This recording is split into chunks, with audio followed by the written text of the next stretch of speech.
Good evening to the distinguished guests. I became a dancer because my mother couldn't. My mother longed to learn to dance, but her father was an extremely strict, conservative man. He was India's first Postmaster General. And as such, my mother grew up all over India, North India, in undivided India, in what we now call Bangladesh and Pakistan as well. She was never allowed to learn dance, and I think she made a vow to herself that if she had a daughter, that was the first opportunity she would give her. I'm a product of the 1950s, which means that India was still going through a lot of seismic changes after independence. Attitudes towards the classical performing arts were shifting, but slowly. Not fast enough for my mother. Fortunately, I think art chooses you, you don't choose art. A very dear friend of the family called Raji Narayan, she's now 85 years old and lives in Bombay. She was just a very dear friend and a dance teacher. So, because she was socially accepted within the family, and she would visit and was a very dear friend of my mother and my great aunt Ambujam Krishna and others, she started teaching me, as they say in Tamil, Valayattanama. From 2.5, she would ask me to come. I was 2.5 years old or 2 years old, and my mother says that the minute I could walk, I was trying to dance. So I was obviously never shy of people.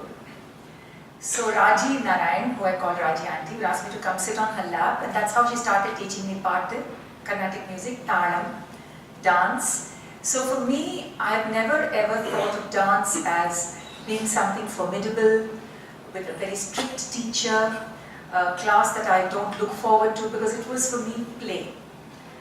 And that's how I was just sort of learnt dance, by sitting on a very dear woman's lap. I remember my Arangetram, and by the time it got to my Arangetram, I was 9 years old.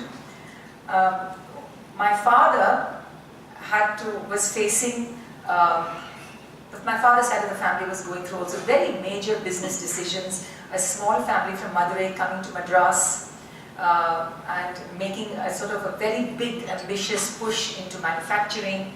A family whose ancestors were all priests. So there was a lot of attitudes that were forced to change from a small town to a big city. My father was bombarded and accused at least once a week by his elder uncles that he should just stop this dance class for his daughters, my sister and I, I'm the eldest, because nobody would marry us. So as I say, remember it's the 50s and 60s. We tend to forget it. But I have lived through those times, and I have listened to those comments. I may be too young to actually let it sink in. But I remember my father and my mother almost fending off my esteemed uncles in the portico, not even allowing them to come in, because dance class would be going on upstairs soon after school.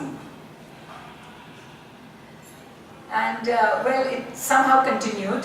I was 9 years old, and what is today the Hyatt Hotel was a great Kalyana Mandapam called Abbotsbury. And it was a time when, it was the fashion to have a classical dance performance or a classical music performance at wedding receptions, or the Nichyadartham, a full-fledged kacheri. So I made my debut during my mama's wedding reception at Abbotsbury. 2 hours and 15 minutes for a 9-year-old. But something happened a week before that taught me the test of commitment. My mama, who was the groom, we were playing in my grandparents' house in Chetpet on Harrington Road, and he was sort of playful with me, and suddenly what happened is, we both tripped and fell down the stairs, and I scraped my entire back. So there was a huge, it was like semi-open wound, the entire back. And one of the items that I had to do was what is called the snake dance. Those kinds of tukdas, like the snake dance, the Korathi gypsy dance, the Tambalam plate dance, Andal, Tirupave dance, they were all considered part of a classical Bharatanatyam kacheri, which you did after the Tilana. Much like the Carnatic music has what they call the Tuguras. So my father, of course, in panic, let the child not do it, must rest. My mother said, no, commitment is a commitment. You're going to the doctor, they have to take whatever injection, you bandage, whatever, you go on stage. So, I don't remember being afraid. Yes, I was a little upset that I couldn't be perfect because I really wanted to be perfect. I was somebody who was always wanting to have trying to have zero defect, what manufacturing today says zero defect. But the strength of a commitment, of a word given, was taught to me at that time. That if you've given your word and you've made a commitment for a public appearance, you honor it. Many years later, I followed what my parents said, because when my father passed, I was in Minneapolis in rehearsal for a show that was going to open in 4 days, an 8-day show that had been almost sold out. My father passed away very suddenly, and I remember my mother getting onto the phone and saying, you can always mourn, there are other people to mourn, but you have a commitment to honor. Your father would have wanted you to do this. Well, it so happened I was able to fly in and fly back out because I wanted a sense of closure. Almost the very same thing happened when my mother passed. But I would have, on both occasions, I was enmeshed in the deep throes of creation and performance and sharing. And they made me realize that guilt is not something that one needs to experience when one is an artist. Because to be an artist, you have to be really fortunate in this world. Not many people are able to have the calling, and not many people have the ability and the freedom and the opportunities to actually follow through with that initial instinct. School happened. As long as I came between 2nd and 5th in class, I was allowed to do many other things. I allowed my sister to come first in class and get the gold medals. I was very happy coming between 2nd and 5th because dance was not enough for me. Dance could not contain me. And I realized I had to play games, I had to take part in theatre activities, I had to do so many things to somehow feel complete. Maybe today, I'm here talking to you and I address many other gatherings because I have a life in dance and beyond. But I really feel that dance itself, we call it the 5th Veda, it is really the fulcrum of literature, painting, theatre, the spoken word, iconography, and the classical arts in India teaches us that. And that is why I try to maximize my interests in all allied activities, never thinking that at any point I'm diluting either my persona or my identity. And so I prefer to call myself a communicator rather than a dancer. I always say I'm a performer rather than a dancer. I got so tired of being a dancer by the time I was 20, 21. Because I had superb parents, of course, I had amazing parents, but it seemed as if my life was already ordered for me. Everything was planned. And I wanted to get away from it all. I wanted to get out of my mother's control. She had everything planned for me. And I said, I'm going to do something different. I'm going to unplan her life. So I had an arranged marriage with Jadagam and everything. 6 months later, found out that Jadagam didn't really match, but that's another story. And that was a time when every groom was living in America. I remember that. So I am off to the city of New Orleans in Louisiana, where I'm the first, only and the first female Indian on campus in that city. Because my mother said, okay, you're going, you may go as a bride, but you cannot sit here and make Kaisadam, because that's not your forte. So enroll in some courses. Keep busy, keep active. And I remember being asked by people, is that a tattoo, is that a hole in your head? I've lived in that kind of America also. And was very fortunate to walk into the theatre department of the University of New Orleans to find some wonderful professors who said, my God, you're a dancer from India. Isn't that amazing? Would you like to enroll? And it was one of those things, it happened. And they made it possible for me to do my master's, to compare the Natya Shastra and Aristotle's Poetics when they had not even heard of the Natya Shastra. They sort of trusted me to give them a new dissertation. So, for an artist, I want to say that it's really important that at certain times, people, we can call them gurus, but you have to have markers at certain times in your career. You get the right kind of people who just give you the encouragement, much like those guides who press you at the small of your back when you're trying to climb Vaishno Devi. They call it, give it the dhakka. That's what you need, an artist needs in his or her life. I was fortunate to find those people at the time when I was saying, what am I doing? These things of what am I doing still happen to me today. Because after my life in the US, where I didn't dance very much, and I did not want to dance, you can imagine from age 21 to 31, the 10 most vital years of, one would say, a performing artist's career, I did not dance. But I was a very successful television producer. And through my work in media and meeting artists and interviewing them, I realized all the qualities that dance had given me great memory. I could memorize a page of script in 5 minutes and then just deliver it to the camera. I had presence of mind. I could make quick decisions. Maybe part of it was also qualities that I had, but there was an attention that I could give because of my years of training in classical dance. So in my 10 years, I interviewed so many artists, dancers, musicians, performers, actors, as well as politicians.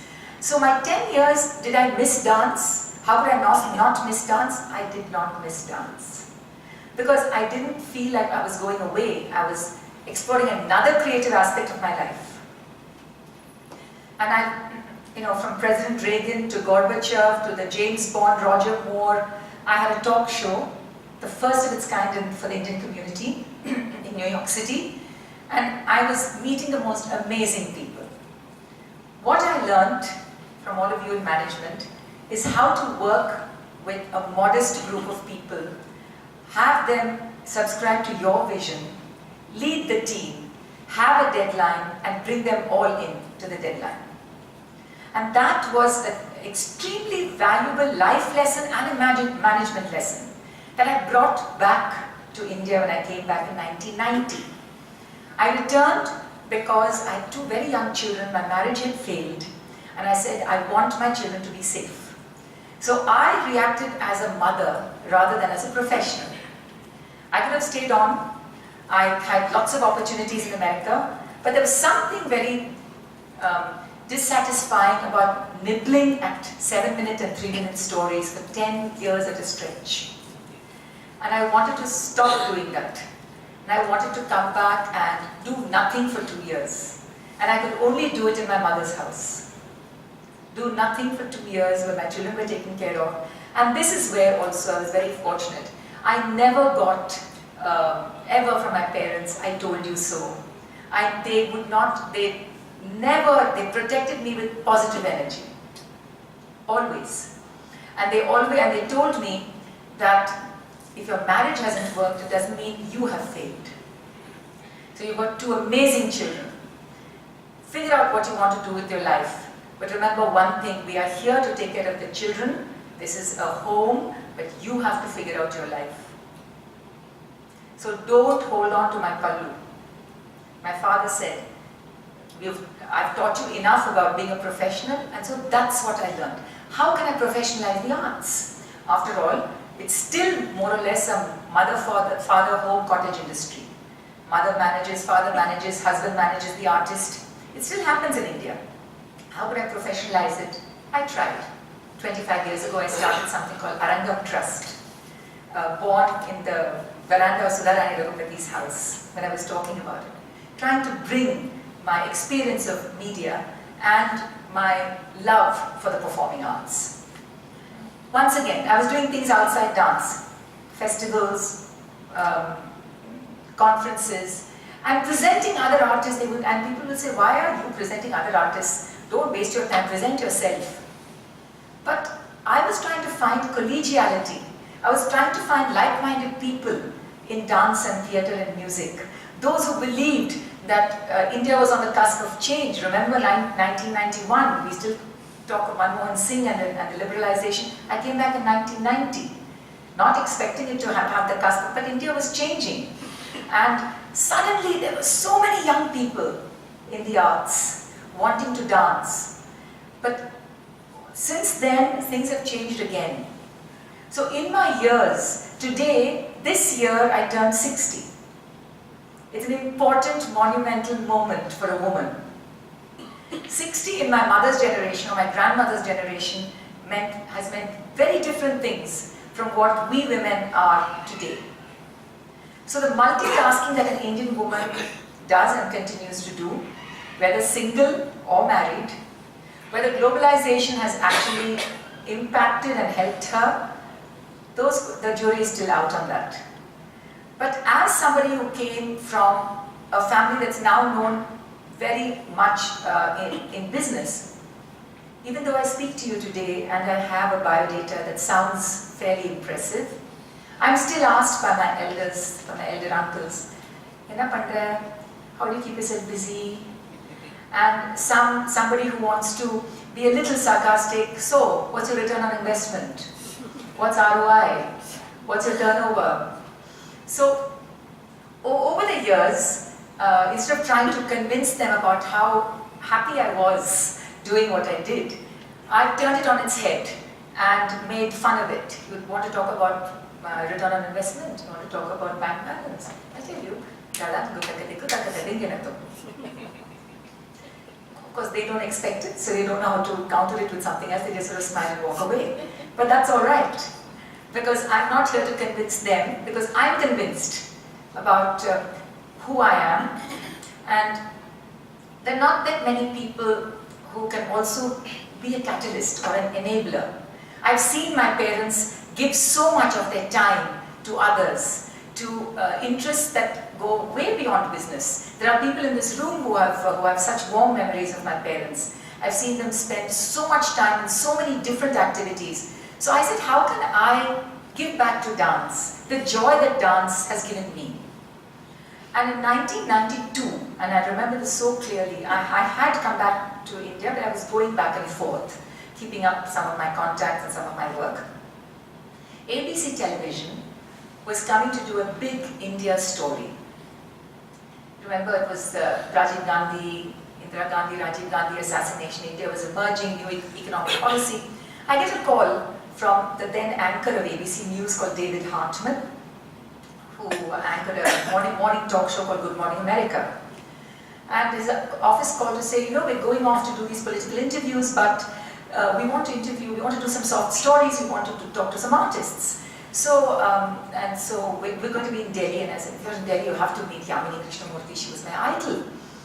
Okay, all right, yeah, they took down the name Yamini Krishnamurthy, and then they called back in about like 2 hours. Remember, this is before social media, this is before email, it was still a very different world.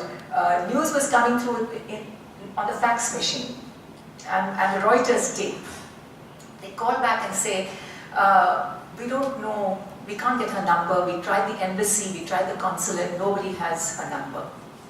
So I said, okay, and I booked a call, as you do to India, to Delhi, and after 2 calls, I got Yamini Krishnamurthy's number and gave it to ABC News. And I said, you know what?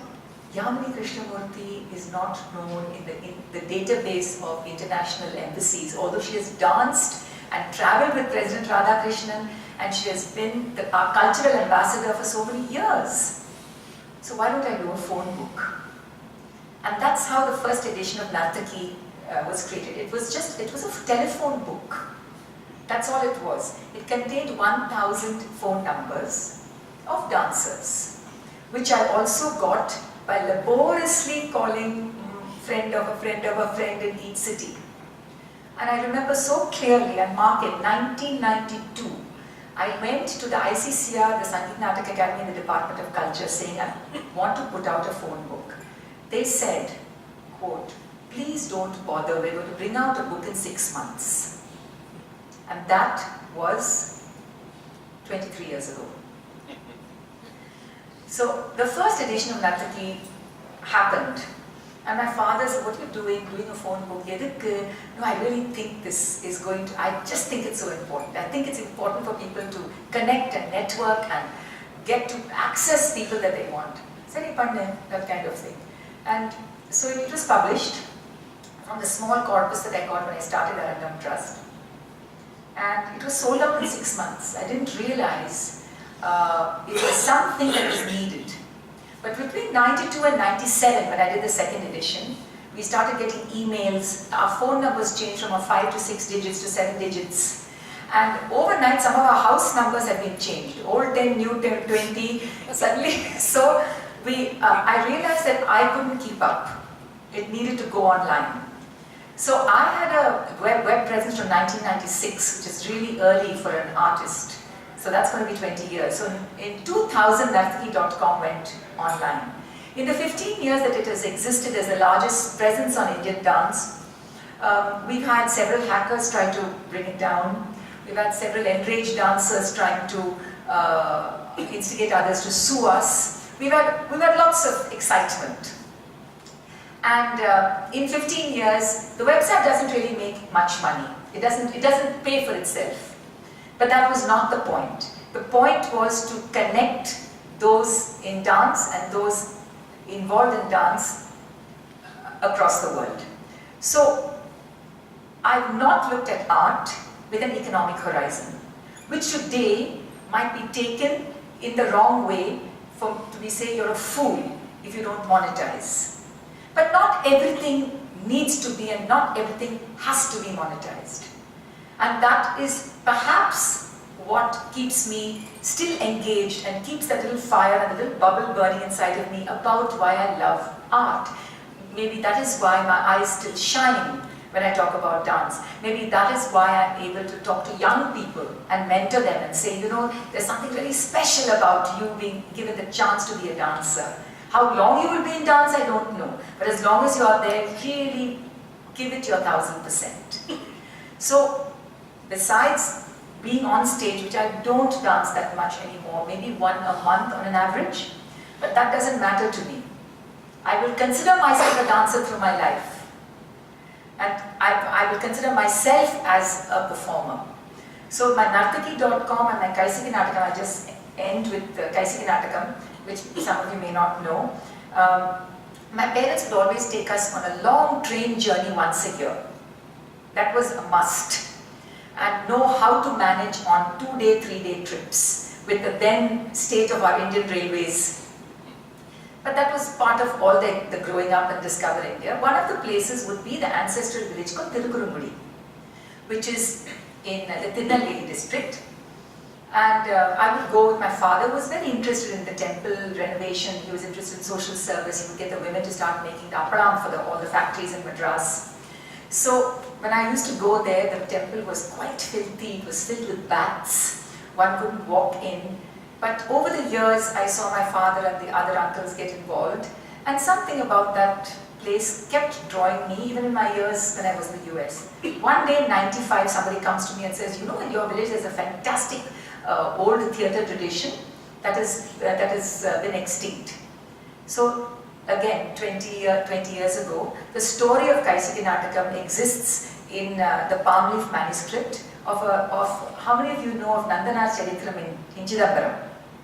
For those who, it's a similar story in the Sri Vaishnava tradition. Same about caste, class, and the devotion and the purity of music. A very beautiful, moving theatre performance that unusually was done by an all-female troupe, taking the roles of men. perhaps because it was governed by the Travancore state for several hundred years. But it's a very unusual, beautiful moment that I had the privilege of being told and then being able to revive and reconstruct.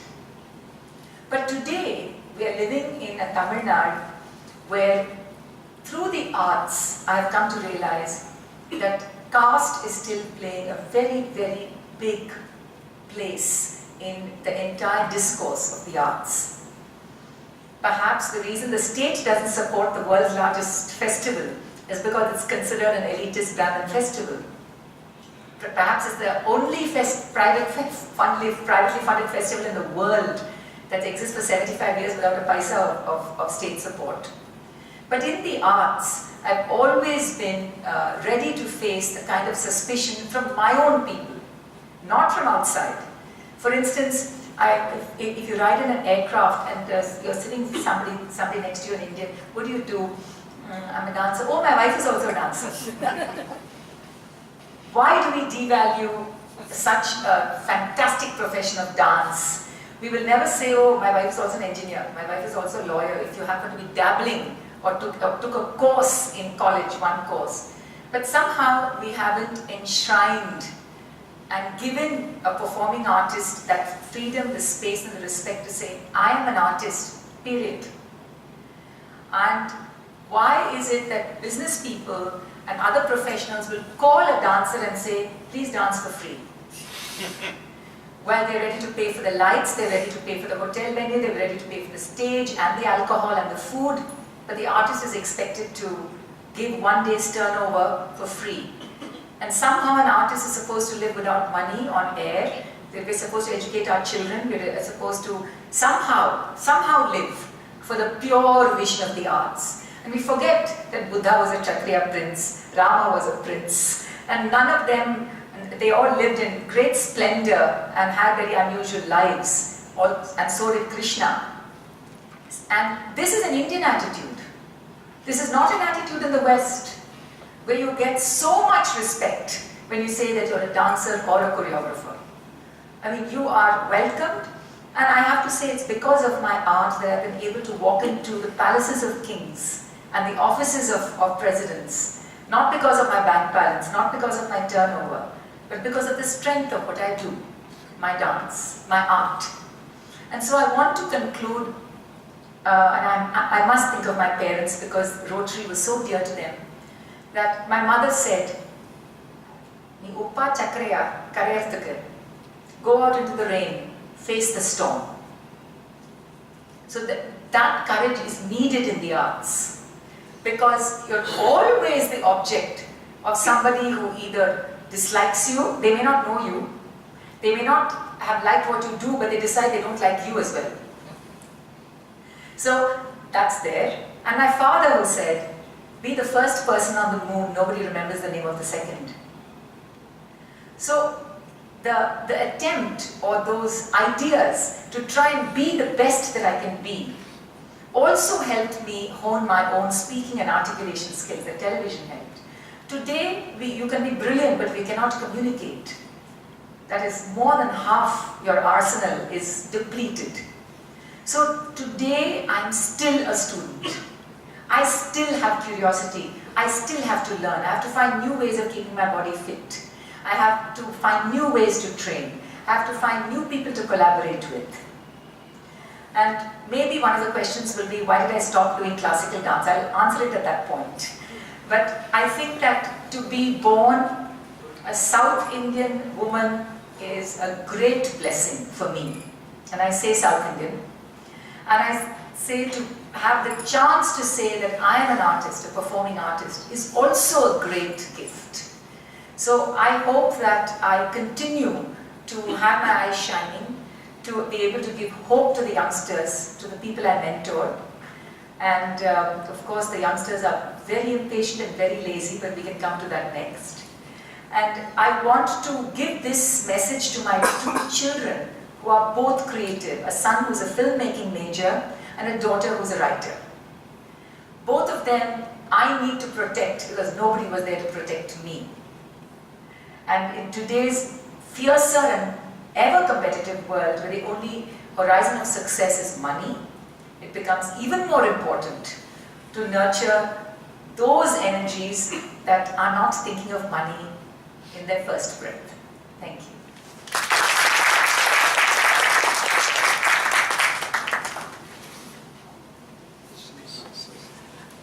So you had said other dancers tried to put down Nartaki.com. Why is that?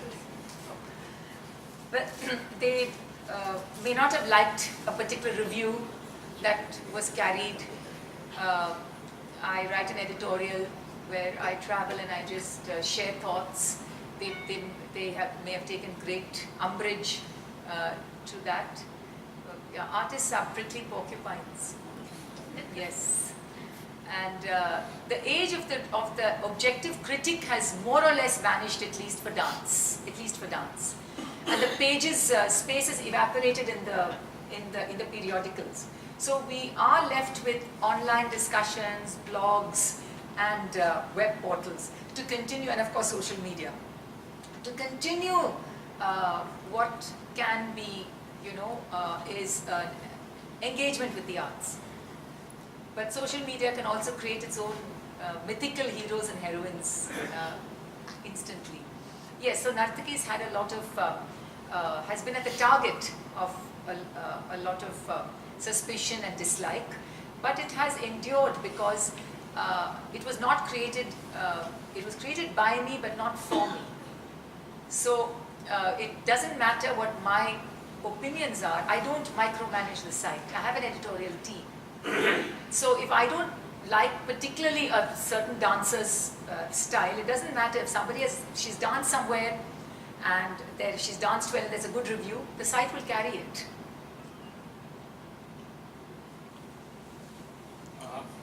What was your doctorate on?